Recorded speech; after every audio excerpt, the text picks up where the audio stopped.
Hi, and welcome to Total Rewind, a Filmmaker's Compass podcast, where we take a look at movies 30 years and older and see if they still hold up.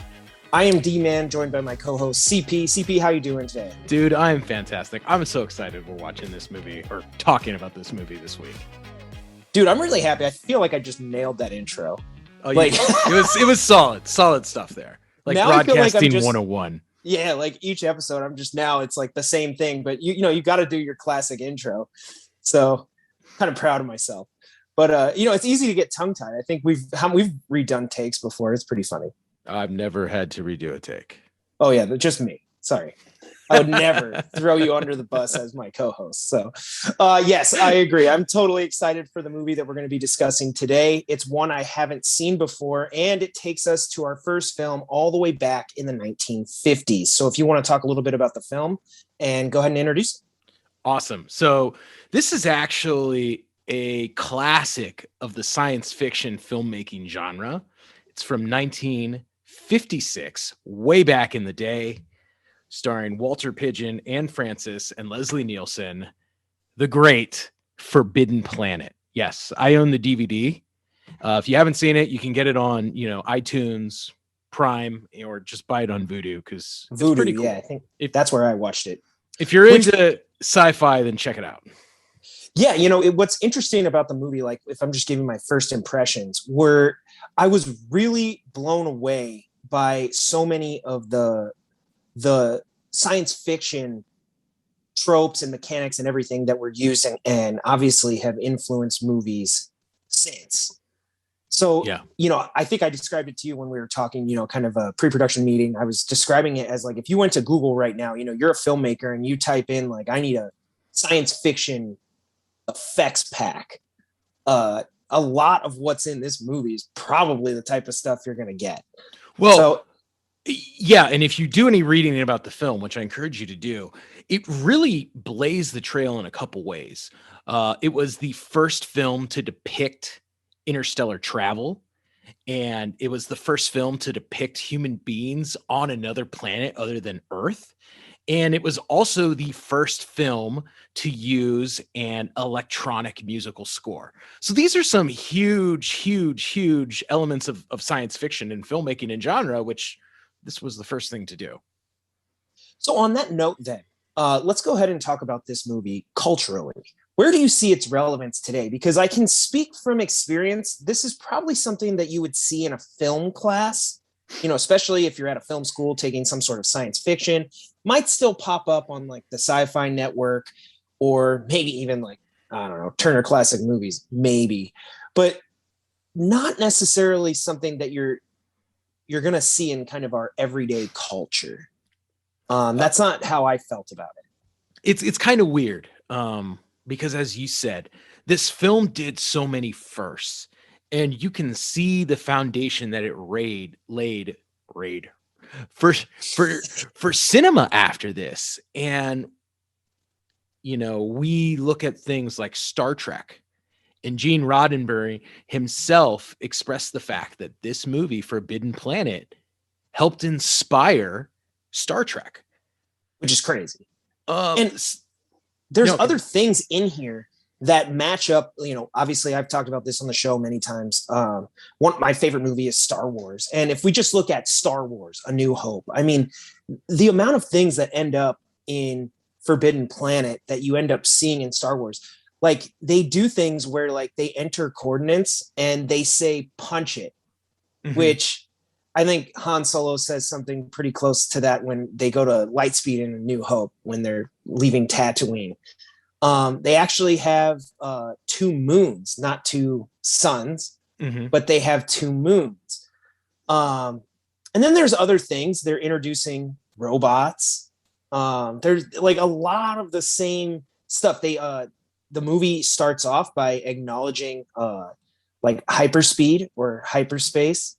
And the ability to travel at light speed. I mean, a lot of these things are just coming into play that I was like, wow. I'm not saying George Lucas like watched Forbidden Planet and was inspired to make Star Wars, but it would be hard to believe that somebody who says he drew a lot of inspiration from other works didn't pull from these classic sci-fi films. Well, and I mean, James Cameron, Stephen King, George R.R. Martin have talked about their love for this movie and how it inspired them as storytellers. So, right, like it's incredibly impactful for the science fiction genre. I mean, the character of Robbie the robot is totally groundbreaking from the concept of a robot, right? Like before this, we had never seen robots to that level, and in fact, this character went on to appear in other television shows and movies over like 30 years following the movie as Robbie the robot.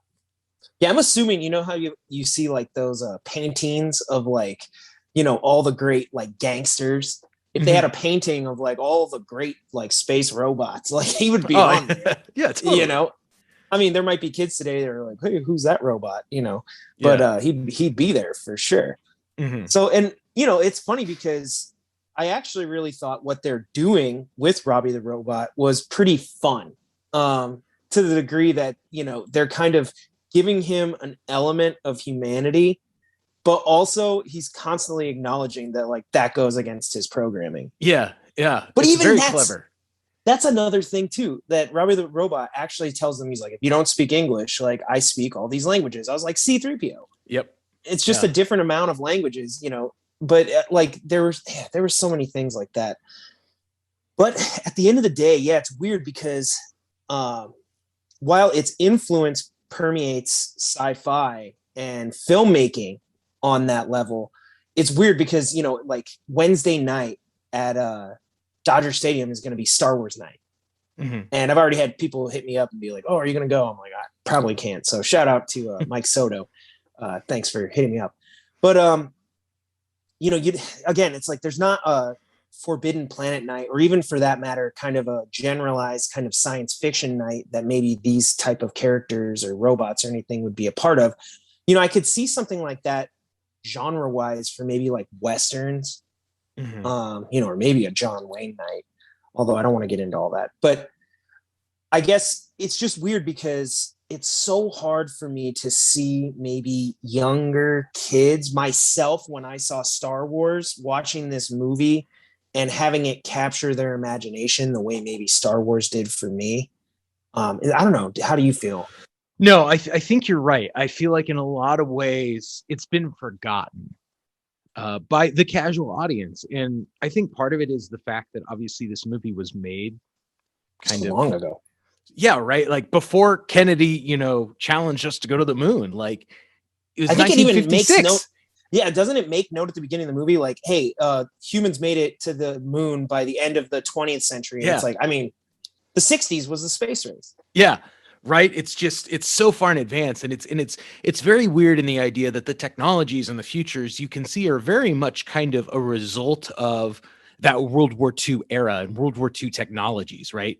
You can kind of see how these filmmakers looked around and thought, like, what's the natural evolution of these things? And for us, we live in a world where technology has so far surpassed this in a different way that sadly, this is in elements of this are almost comical. All right, so let's talk about that a little bit. Let's get into the effects, because you mentioned at the top of the episode that one of the things this movie does is introduce that kind of synthetic sound that we associate with almost like all older sci-fi. So talk a little bit about why it ended up the way it did, because something like Star Wars, right, ends up switching us back to kind of like an organic orchestral score that now, they have all these themes for each of the characters and all this different stuff. Sorry, I keep bringing up Star Wars. But I mean, for a long, almost like 2 decades, this was sci-fi. Yeah, and it's kind of interesting. I was doing some reading about it a little bit, and the actual the musicians who created the score and the effects were actually ineligible to win an Academy Award in the genre because they weren't considered musicians. They were doing something different. And the synthetic sound, all the synthetic music that they were using didn't, meet the standards of being Academy Award eligible. That is fascinating, especially because, like, I bet like right now you go, turn on anything about UFOs, or you probably go to the Sci-Fi channel. Like this is the type of music you hear. And speaking of UFOs, while we're on the topic of effects, I mean, this movie essentially has a flying saucer. They fly around in a flying saucer, right? How cool is that? Yeah. So I mean, it's fascinating because I actually thought a lot of the space effects looked pretty decent. I don't want to hate on it. I mean, I think they had a consistency to them that made them work. A lot of matte work and models, but I thought it looked really good, and it still seems consistent. What didn't work for me though was from a space perspective was whenever they look out of the spaceship, and it makes sense because it's flying saucer and there's no big windows or anything. So it's, you know, within the story, it works. But the only time they ever like look out, I think they're looking at like a screen or maybe like one little window out into space. And it didn't necessarily have that vibe of like standing on the deck of a starship. It felt to me very much like the original Star Trek series did, right? Yeah, where you're like, I don't know. Yeah, it just doesn't have the scale that we're used to as a modern audience. But I will say, when they come down to the Forbidden Planet, which is what, Altair 4? Altair 4, yeah. Yeah. Which I guess you actually, if you hear the word Altair or that whole like lexicon, you hear a lot of people pay homage to that in science fiction stuff. I think like Serenity had something, and Stephen King does. Yeah. But anyway, I actually thought the visuals when they're down on the planet, like the planetscape, are beautiful. They look great. There was a lot there, but then it's strange because then they'll do these other things. They'll have these other shots where I'm like, man, did you guys like blow all the budget over here? Or, like, what happened? Because like that looked so good, and then like this other scene, they'll be in like a little room or something at Morbius's place, and it just looks like a room. Like this looks exactly like every house in the 1950s. Yeah, I was like, well, I don't know. Yeah. I mean, to be fair, I mean, Morbius and his crew that are all decimated at this point, him and his daughter are the only people left with Robbie the robot. I mean, they only have the things they brought with them, and then that were left by the alien race there, the Krell. So, I mean, I guess if the Krell like that 1940s like aesthetic or whatever. I don't know. Maybe. And I feel like that's something fans would totally pick up on and just like write into the history of like, if you were to build this out as like a whole kind of like world, yeah, people would just own that. You know how like, again, Star Wars owns like 70s haircuts and like weird things. Yeah. But one of the other things, and I want to get your opinion on this, I thought they have a scene where the monster comes up they had set up like a force field gate around the spaceship, and the monster comes up, and I thought the monster looked really cool. It's like this flame like outline, and you can see kind of like where the head is, and it's this big bulky monster. You're like, definitely scary. And then they have all the guys shooting these like puny little lasers, these purple lasers, which, remind me of like Terminator. But Terminator has like such weight to them firing those guns. It feels like they're firing, like if that hits something, these are like the little ones that people make fun of, like pew, pew, pew, pew, pew, pew. Yeah, it is weird because, again, the monster sequence is great. And actually, there's some practical effects there before they set up the gate when the first time it attacks the spaceship. I love the shot of when it goes walking in, you just see these footprints sinking in the sand. Oh, yeah, that was cool. I'm like, I actually wondered to myself, how did they do this? Yeah, there's some pretty, like, it's pretty cool. Some of the practical effects they use there. And then the stairs all bend as it climbs the staircase. Yeah, I thought, but it is weird because, they have great effects. And then, as you've said time and time again, then they follow it up with these really cheap looking laser cannons. Yeah, so that was weird. Just the juxtaposition, because I was like, dang, if they had managed to maybe get that right, could be a little bit more intense than it was. Because, I mean, let's face it, it felt like those little purple lasers weren't doing jack against that monster. And I will say this too: when the monster starts grabbing like the soldiers, it kind of reminded me of like old school like monster movies. Like I could see like the old like what is it, 10,000 Leagues Under the Sea or whatever. Yeah, like yeah. on the boat, or like, is it 10,000 leagues? Well, how many leagues is it? 20,000. Is it 20,000? Yeah. 20,000 Leagues Under the Sea. My bad. I get what you're saying. I Yeah. felt it felt very King Kong-ish to me. Yeah, right. Like I could feel that monster movie vibe. Uh-huh. Which it is. I mean, at the end of the day, like you actually look at this plot, and we'll get into the story in a sec, but like the plot really is like very similar to like Alien. Yeah. You know, obviously there's a twist at the end of this, which is different from Alien, but in essence, it's kind of like the same thing, except in Alien, they land on whatever that other spacecraft and then leave. Yeah. But here they're just staying on the planet, but whatever. It's plot wise, it's very similar. Yeah. So I don't know. Do you have anything left to say about the effects? Because I really, you know what I want to talk about? Yeah. The robot.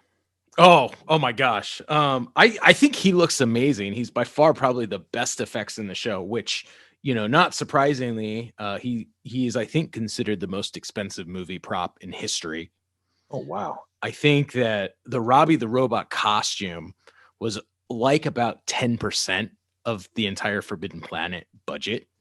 That's crazy. And which is probably why MGM and so many other studios ended up recycling it after the movie and making him be a character in other films and television series and stuff. They're like, use this prop. Please. What I thought was cool is there's so much on him that moves, right? He has little dials and antennas that are constantly moving, and he has lights that what I thought was cool is, you know, when I think back to early sci-fi, you know, you think about like Metropolis and things where right, yeah, nothing has this level of sophistication. And granted, I understand that this is later than Metropolis, but still, even the 40s and early 50s stuff, you know, it just, what they did with Robbie was really create this robot with such personality. It was so different than any other robot at the time. And I think it's really cool. And it looks great. He has a very distinct personality. He has a distinct, you know, the way he moves, the way he acts, the way he, responds to people. Yeah, that was the big thing for me is I really, you know, obviously the prop itself is cool. It looks like, you know, at the end of the day, a man in a suit, but, you know, so does C-3PO and, you know, lots of other things. And we love that. But it was really funny because, I mean, I can't tell. I laughed out loud when the cart, it's like a dirt. Dirt's like flying up because this cart's going through the desert. And it's coming up to their spacecraft, and they're like, well, whatever it is, moving fast. And then they just get this shot of like Robbie pulling in like super fast, and he just gets out. He's like, hi, I'm Robbie the robot. And I was like, what is going on? Because this movie it's very serious in tone. I mean, we're not talking about like it's not comedy.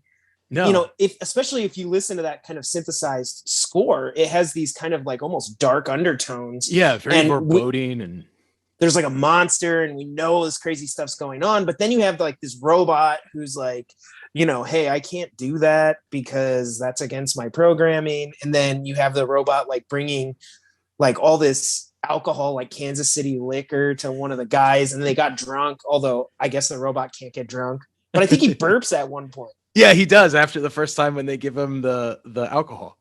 Yeah, so like, and then you have him speeding around on this cart and he's like, oh, hey, it's me. It's Robbie. You know, I was like, I don't know who wrote that character in there, but it was much needed to really make this, I guess, more like beloved.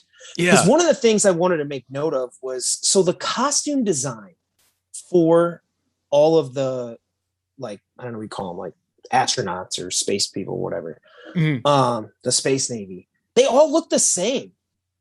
In fact, to the point where it's almost confusing at times obviously, you know who Leslie Nielsen is as the captain, but the rest of the crew members all look pretty much identical except for the cook, because he wears the chef's hat and the apron.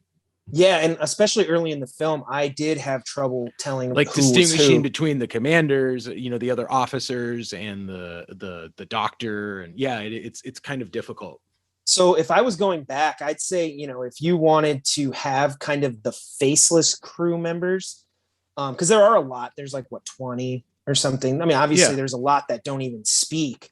I think you could have kept them in kind of a real uniform color scheme and looking outfit. But for the main leads, it would have been nice if they had some sort of insignia or like colored something different, hat, whatever it is, something to help us distinguish, because I did have trouble with that. And they're all white guys. Well, and that's why I wonder if like Gene Roddenberry, right, when he took this and applied concepts of this towards Star Trek, if kind of the facelessness is how he got his red shirts, right? And then there you go. Exactly. That's why, Spock and Captain Kirk and Bones are a little more identifiable. Maybe he realized that, like, hey, this is a problem, Yeah, I could see it, because Star Trek is deliberately using color and different ears and hairstyles, and even to the extent that Star Trek has maybe like aliens or females, like, but they're differentiating different characters. They have people of different races, where here it's just all like military looking white guys. I'm like, I don't know who any of you guys are. You all look the same. They're all clean. They don't have beards. They all look the same. They have the same haircut. Yeah. I was like, I don't know. But all right. Now that we've talked about effects, I do want to get to the story. So what are your thoughts on this kind of whole like monster movie? Because do you want to explain the twist? A little spoiler here, but this movie's been out since the 50s. So wait, but I'm assuming many of our listeners have not seen it. Sure. We'll say, so the twist is this.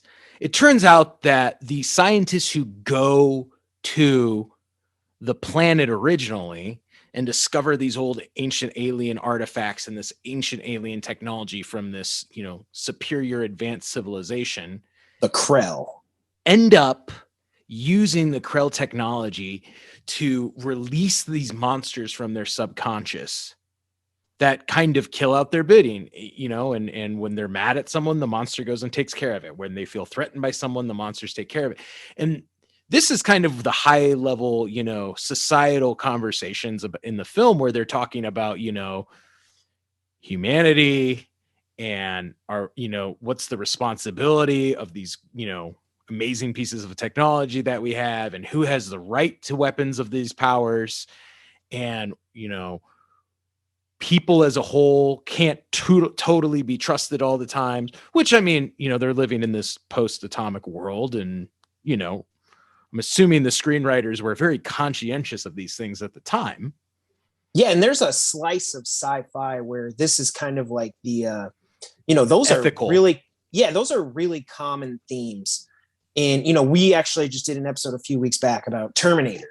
And these were things that you can see, throughout both Terminator 1 and Terminator 2, where they're addressing these themes of, power with technology and, humans playing God and doing all this type of stuff. And, they kind of address that here. And I believe they actually call it the monsters coming from the id. Yeah. Now, I don't know what that is. From like the subconscious, like that's just like Freudian, like word for, id, okay. Ego, super ego stuff. All right. Yeah. I never took psychology. So I'm like, I was like, all right, I guess it's coming from their mind, but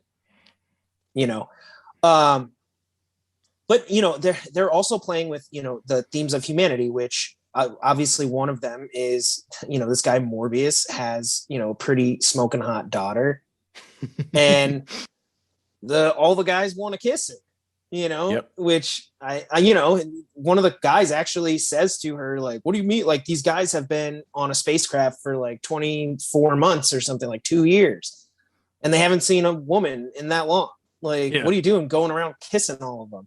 Yeah. But you're also kind of like, that's, not to say that that's exactly what would happen, but I mean, I'm sure there would be some sexual tension between characters or people if you have this girl trapped on a planet with only her father and a robot, and then all these military spacemen that haven't seen a woman in a long time. You're like, I think that would have to be a part of it. But on that note, I also wanted to make note that I'm pretty sure this movie would not pass the Bechdel test. I'm pretty sure there's not even another female in it. No. Yeah. She is the only one. I guess we'll just leave it at that. But I mean, sorry, to go back to the whole ethical discussion. In fact, I think point blank, the captain tells Morbius, like, hey, you can't play God with these things. And Morbius says, hey, like, I have these technologies and I don't want to share them. Like, I want to be the one who determines who has access to what and what's safe. And I will be the judge, jury, and executioner here. Well, and the irony is that he's the one who is, essentially responsible for the monster that destroyed both crews. And that's because he was the one experimenting with the stuff. Yeah. So the other guys who would have been able to create their own monsters, they did not survive the experimentation. He said, they died. And that was that. But apparently, and the irony is, and this is where we're getting into a lot of heavy thematic stuff, is he's not even aware that he's doing it. Mm-hmm. And if that doesn't speak to people of not being aware of creating their own monsters, you're like, wow, I mean, we got a lot going on. Yeah, right. So by today's standards, that may seem a little heavy-handed, but he's releasing his own subconscious monsters, which are like destroying everything. But you're like, no, I mean, at the time, I'm sure it was like, whoa. And again, that's what science fiction does best. No, absolutely. And obviously the way it's played out is much more in kind of that didactic sense of science fiction, where they're kind of explaining to the audience what's going on as, Morbius takes them on a tour of the alien relics and the lab and things. But personally, I think it's kind of a necessary way to tell the story and to tell it in 90 minutes as they did. Like, that's what you had to do. Yeah, it is a little dialogue heavy at points where it's a lot. It's like exposition dumps. Mm-hmm. They are giving kind of a guided tour. I think of like maybe like an Epcot ride. Yeah. Where like you're like going on this little cart and it's like taking you around and showing you this stuff. You're like, that's kind of how it felt. Like they're just walking through, like each different room has something different that they can look at and explore. But, it's interesting because the way the movie ends. So Morbius, now, correct me if I'm wrong. He sacrifices himself, yeah? He does. Yeah. Because he decides to detonate the machine in the core. And it's a little anticlimactic, I guess, because the whole thing builds to this scene where they basically seal themselves off in this main chamber. And the monster is coming through to essentially get the captain, because this guy doesn't like that, he's his daughter's in love with him. Yeah. And he can't even stop the monster because it's a subconscious. Yeah. So even if he wanted to, he's like, I can't do it.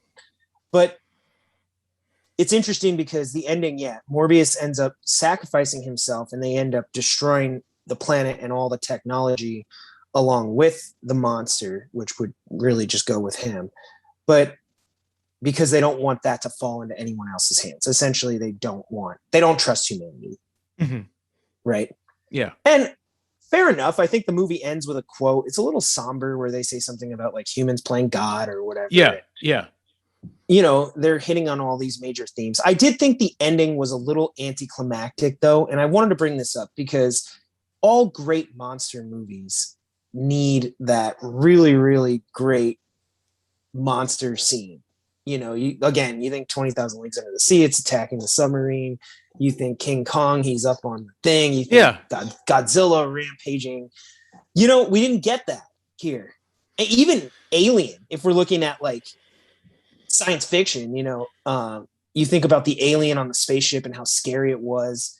And here it's like, I don't know if they just ran out of budget at the end, or the fact that this monster is actually technically invisible because it's from someone's subconscious, but we did not get the monster showdown that I was kind of hoping for. Well, and I think it's probably partially intentional, right? Because the real monster in the film is Morbius himself, right?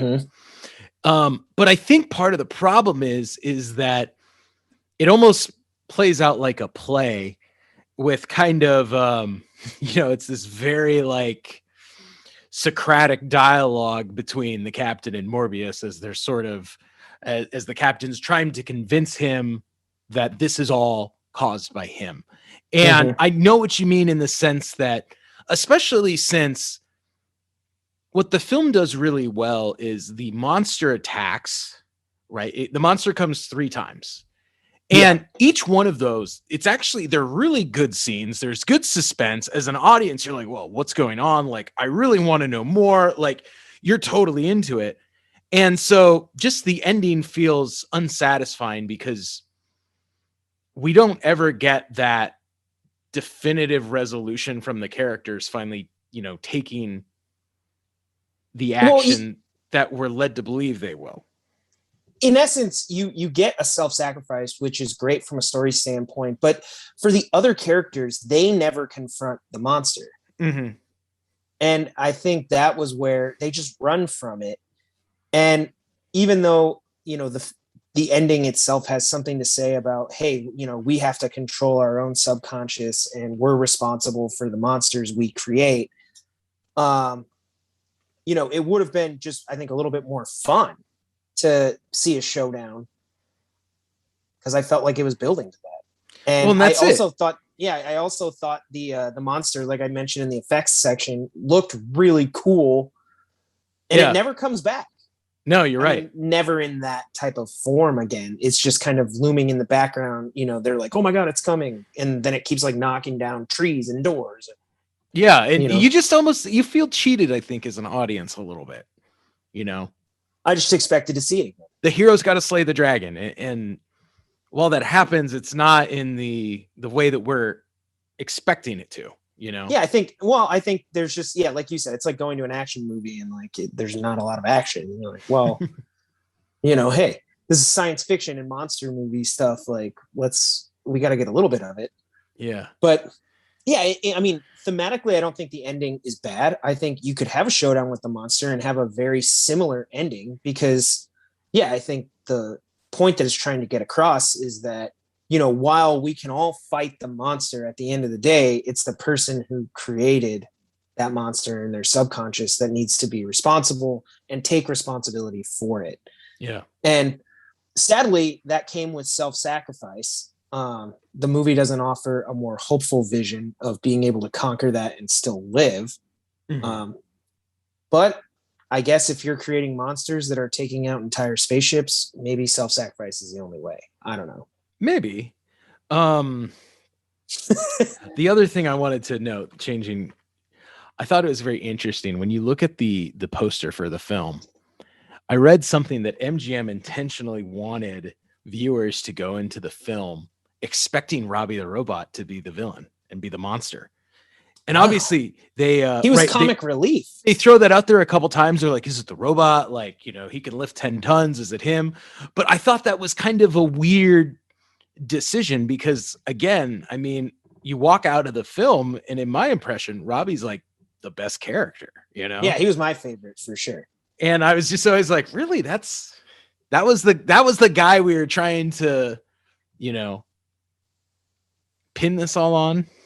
So I thought that was an interesting choice, conscious choice. No, and then it's interesting too, because the story, obviously it focuses heavily, especially early on the interactions with, what's her name? Altera or Alta. Is that what they call her? Mm-hmm. The daughter. And so like it's setting up this kind of conflict, between the soldiers, her and her father, and it all comes to a head through his subconscious. But I don't know. I was wondering if, the movie had any more kind of like Shakespearean ambitions where, they have like father and daughter stuff. Cause that sounds very Shakespeare to me. Right.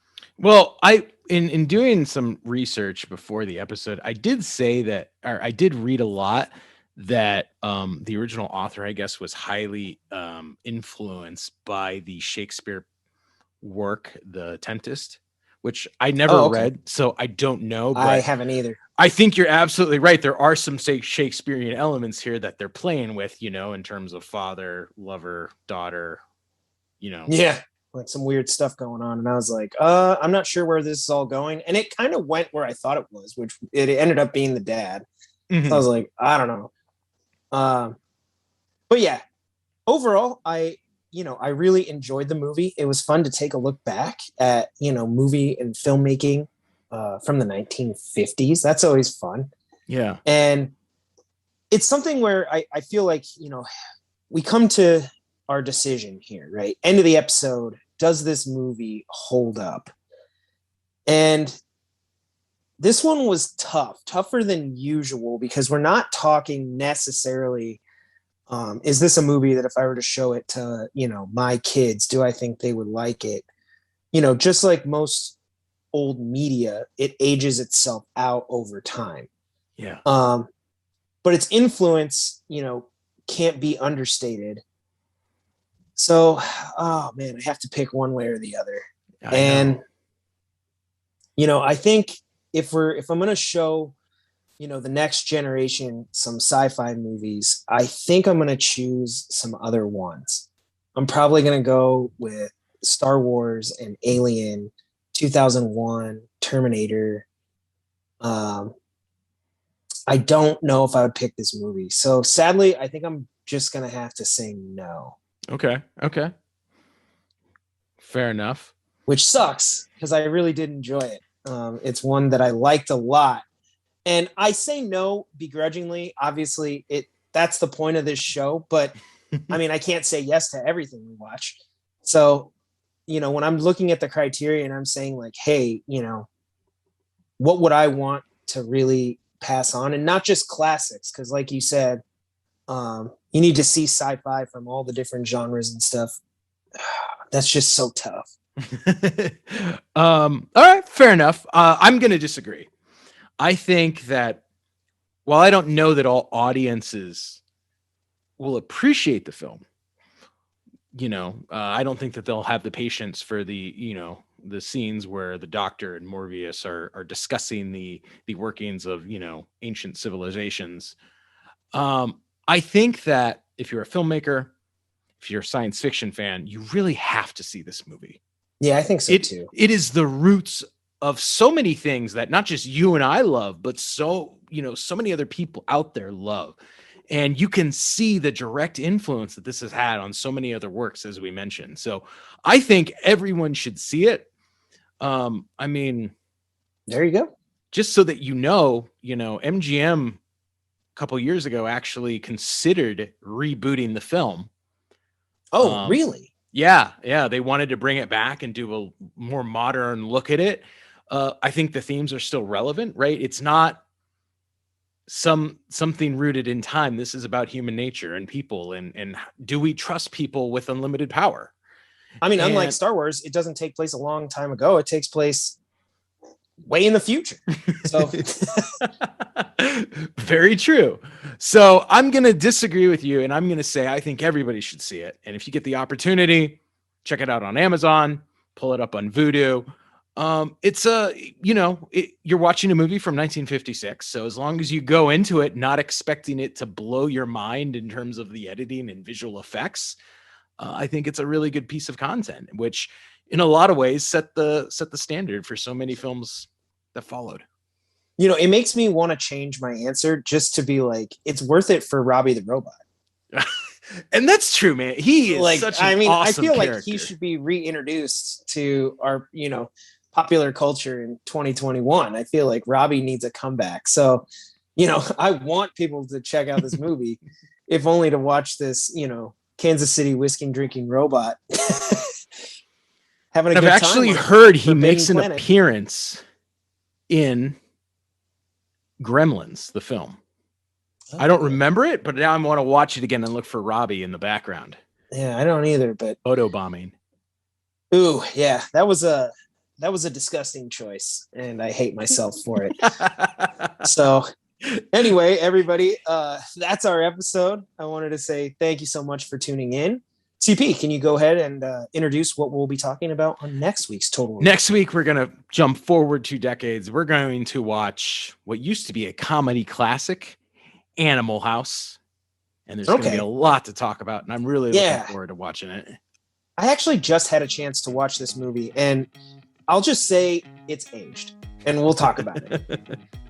So definitely check out Animal House so you can participate in the conversation next week.